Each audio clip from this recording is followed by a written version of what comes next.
મિત્રો આજે પણ યુટ્યુબ ચેનલમાં બધા મિત્રોનું સ્વાગત છે અને જય માતાજી બધા મિત્રોને ને તમે પણ સફેદ વાળથી કંટાળી ગયા હોય ને ઉંમર પહેલાં પણ તમારા સફેદ વાળ થઈ જતા હોય રોજ જે તમે એક વાર તોડો બે વાર તોડો ત્રણ વાર તોડો એમ કરીને તમે સફેદ વાળ તોડતા હોય એની જગ્યાએ ડબલ વાળ તમારા ઉગી જાય છે ફરી સફેદ વાળ તો તમે કેમિકલવાળી ડાય લાવીને તમે મારતા હોય તો અઠવાડિયું તમારે એ ડાય મારે ને પછી માથું ધોવાય એટલે તમારા સફેદ વાળ થઈ જાય એમને એમ જ તમારે થઈ જાય તો પછી આપણા કલંજીથી એક જ ફેરા આ પેસ્ટ તમે બનાવીને તમારા માથાની અંદર તમે લગાવી દીધી ને તો જીવનભર ફરી તમારા સફેદ વાળ આવે ને એક જ વખત તમે કલંજીનું પેસ્ટ બનાવીને તમારા વાળની અંદર તમે લગાવી દેશો ને તો તમારા વાળ જીવનભર સુધી સફેદ થાય નહીં. તમે લાખ ફેરા તમે તમારા વાળ ધોશો ને તો પણ સફેદ થાય જ નહીં, કાળાના કાળા જ રહેશે. એવી કલંજીની આપણે ડાય બનાવવાની છે તો તમે પણ વિડીયોમાં બન્યા રહેજો ને વિડીયો તમે પૂરો જોજો. આપણે તેના માટે આપણે લોખંડની કઢાઈ લેવાની છે આવી ને લોખંડની કઢાઈની અંદર આયરન હોય તો આપણે આયરનની સખત જરૂર છે એટલે લોખંડની જ કઢાઈ તમારે લેવાની, બીજી કસાની કઢાઈ લેવાની નહીં.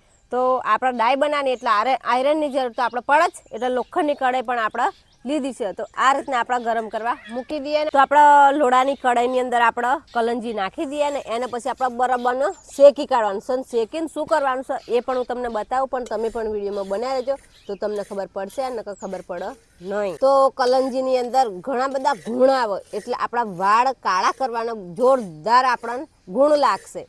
તો તમારા માથાની અંદર કલંજી છે એ બહુ જ બધો ગુણ લાગશે, તમારા વાળ કાળા એકદમ બનાવી દેશે, તમારા માથાની અંદર ખોડો હશે એ પણ તમને મટી જશે અને તમારા વાળ લોબા પણ થશે અને સિલ્કી બની જશે અને તમારા સફેદ વાળ તો 100% કાળા જ બની જશે, સફેદ એક પણ જોવા મળે નહીં. તો બીજા નંબરમાં આપણા લવિંગ નાખવાની છે. તો લવિંગ એ પણ આપણા કાળા વાળ કરવામાં જોરદાર કામ કરે છે.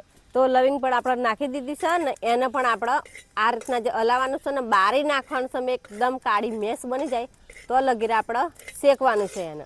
તો આપણે શેકી કાઢીએ આ રીતના હલાય જ કરવાનું એટલે કંઈક રહી ના જાય, એટલે બધું કાળું જ બની જાય, એકદમ મેસ બની જાય ને એ રીતના આપણા લોડાની કઢાઈની અંદર હલાય જ કરવાનું. તમે પણ બીજી કઢાઈ લેશો તો પછી એમાં ડાય બને નહીં. કઢાઈ તમે લેશો તો એમાં આયરન નહીં મળે એટલે પછી તમારા વાળ કાળા થાય નહીં. તો તમે પણ ડાય બનાવી હોય તો લોડાની જ કઢાઈ તમે લેજો, બીજી કઈ કઢાઈ લેવાની નહીં. ને આ રીતના શેકી કાઢવાનું એકદમ કાળું બની જાય, મેસ બની જાય તો લગીર આપણે શેકી કાઢવાનું છે. પછી શું કરવાનું છે એ પણ હું તમને બતાવું. તો આની અંદર એક ચમચી આપણે હળદર નાખવાનું છે. તો હળદરની અંદર એન્ટિસેપ્ટિક ગુણ આવે એટલે હળદર પણ આપણે નાખી દીધી છે અને એને પણ આપણે મિક્સ કરીને હલાય જ કરવાની ને હળદરને પણ આપણે બારી નાખવાની છે. તો આ રીતના આપણે હલાય કરીએ એટલે બધું ત્રણ મિક્સ થઈ જાય ને બધું બરીને મેસ બની જાય એ રીતના આપણે ફેરાઈ કરવાનું છે. અને પછી શું કરવાનું છે એ પણ હું તમને બતાવું તો તમે પણ વિડીયોમાં બની રહેજો. અડધરે પણ આપણે એકદમ બ્રાઉન કલરની બની જાય તો લગીર આપણે શેકવાનું છે. તો અડધરે પણ કલર બદલાઈ જવા આવ્યો છે.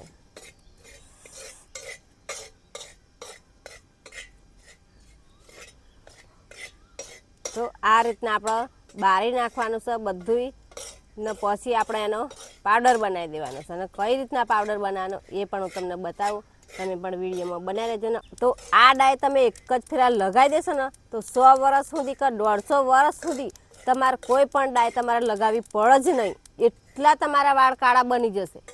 તો આપણે ખડોળીની અંદર આપણે વાટી કાઢવાનું છે. ખડોળીની અંદર આપણે વાટશું તો એના ગુણ અંદરના અંદર હશે ને તમે મિક્સરની અંદર તમે પાવડર બનાવશો તો એના જે ગુણો છે એ બધા બળી જશે તો કશું કમ લાગે નહીં, એ ડાયને તમારા વાળ કાળા થાય નહીં. તો આ રીતના આપણા ખડોળની અંદર વાટી કાઢવાનું છે. તો આ ડાય તમે એક જ વખત તમે લગાવશો તો તમારા વાળ એકદમ કાળા સિલ્કી ને 100%ની ગેરંટી તમારા વાળ કાળા બની જશે. જે માથામાં ખોડો હશે એ પણ નીકળી જશે, તમારા વાળ લોબા થશે, કાળા થશે ને મજબૂત થશે. તો તમે પણ ઘેર જ આ ટ્રાય કરજો. તો ઘરનું જ બધું વસ્તુ છે, એક પણ રૂપિયાના ખર્ચા ઘર ને કેમિકલવાળું આપણે કોઈ પણ વસ્તુ અંદર નાખ્યું નથી ને તમે બજારમાંથી કેમિકલવાળી ડાય લાવીને તમે મારો છો તો તમારે 10 તો 15 દિવસ જ રહેશે એ ડાયને તમે વાળ ધોવો છો એટલે તમારા વાળ ફરી સફેદ થઈ જાય છે. ને કેમિકલવાળી ડાય તમે મારો છો એટલે તમારા માથાની અંદર ચોબડીનો જાતનો રોગ થાય છે, તમારા વાળ સફેદ થઈ જાય છે ને તમારા વાળ 2 પોખારા પણ વાળ તમારા થઈ જશે અને ટૂંકા વાળ થાય ને જેમ દિવસ જાય એમ તમારા વાળ ખરતા જાય છે. તો આ ટ્રાય પણ તમે પણ એક વખત ઘેર આ જે વસ્તુ મેં બતાવ્યું વિડીયોની અંદર એ જ વસ્તુ તમે ઘેર ભેરું કરીને ઘેર જ ડાય બનાવશો આ રીતના તો તમારે 1 પણ રૂપિયાના ખર્ચા વગર ખાલી સામાન્ય 20 થી 25 રૂપિયા તમારો ખર્ચો થશે, વધારે ખર્ચો થાય નહીં. તો આપણો પાવડર પણ બની ગયો છે ને હવે પાવડર આપણે એક વાટકીની અંદર આપણે કાઢી લઈએ ને પાવડર કેવો વટો એ પણ હું તમને બતાવી દઉં. તો પાવડર આવું બની જાય એકદમ કાળો. મેં એ કર્યું તે મારી વગરી પણ એકદમ કાળી બની ગઈ છે આ રીતના. તો પછી આપણે પાવડર પણ કાઢી લઈએ એક ડીશની અંદર ને પછી તો આપણો પાવડર પણ બની ગયો છે ને પાવડર આ રીતના ઝીણો કરી દેવાનો છે. આ તો વટાઈ ગયો પણ આ તો જેમ ભેનો થયો વાટ્યું એમ ભેનો થયો એટલે આપણે દબડીઓ વળી ગઈ છે. અને આની અંદર એક વસ્તુ હજુ આપણે નાખવાનું છે ને એ શું વસ્તુ નાખવાનું એ પણ હું તમને વિડીયોમાં બતાવું, પણ તમે પણ વિડીયોમાં બનાવી રહેજો. તો આપણે નાખવાનું છે સરસોનું તેલ નાખી દેવાનું છે.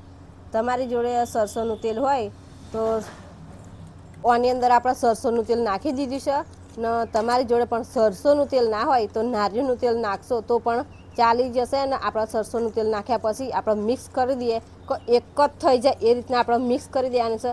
આ રીતના ને મિક્સ કર્યા પછી શું કરવાનું છે આગળની તો એ હું તમને બતાવું, પણ તમે પણ વિડીયોમાં બનાવી રહેજો. તો જુઓ મિત્રો આપણે મિક્સ પણ કરી દીધી છે ને જુઓ ડાય જોરદાર ડાય બનાવી દીધી છે ને તમે પણ આ ઉપયોગ કરશો ને તો તમારા વાળ 100% કાળા થશે. મારી અગ્રે જેટલી કાળી થઈ એ પણ તમે જોઈ લો. નેચરલી આપણી ડાય બની ગઈ છે અને આપણે લગાવવાની કઈ રીતના તો આ ડાય આપણી માથાની અંદર લગાવી દેવાની છે. આપણે જે રીતના મહેંદી લગાવીએ એ રીતના લગાવી દેવાની છે અને 3 કલાક વાર તમારે રહેવા દેવાની છે. અને પછી તમારે શું કરવાનું છે કે સાદા પાણીથી તમારે ધોવાના છે તમારા વાળ. કંઈ શેમ્પૂ નાખીને તમારે ધોવાના નથી. ને પછી બીજા દિવસે તમારા શેમ્પૂ નાખીને તમારા વાળ ધોવાના છે. તો એક જ ફેરા આ ડાય તમે તમારા માથાની અંદર લગાવશો તો તમારા જે સફેદ વાળ બધા જ કાળા થઈ જશે. જીવનભર તમારે બીજી કશાની તમારે ડાય લગાવવી પડે નહીં. એ દિવસ તમે ડાય લગાવો તે દિવસ તમે શેમ્પાથી માથું ધોશો તો કામ કરે નહીં જોઈએ એવું. તો પછી બીજા દિવસ જ તમે શેમ્પૂ નાખજો ને વાળ તમારા ધોજો. તો વિડીયો ગમે તો લાઈક કરજો અને શેર કરજો.